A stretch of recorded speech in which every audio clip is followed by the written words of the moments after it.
Tax बचाना है private limited बना लो, बड़ा बिजनेस करना है प्राइवेट लिमिटेड बना लो, लेगेसी कैरी फॉरवर्ड करनी प्राइवेट लिमिटेड बना दो। क्या है, सच है या मिथ? चलो जानते हैं। इन केस फर्स्ट जनरेशन से सेकंड जनरेशन में बिजनेस को कैरी फॉरवर्ड करना है तो प्राइवेट लिमिटेड बेस्ट है।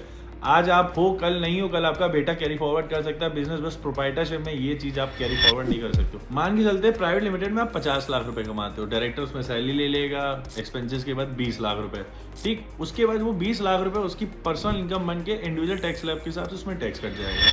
उसके बाद प्रॉफिट बचा 30 लाख।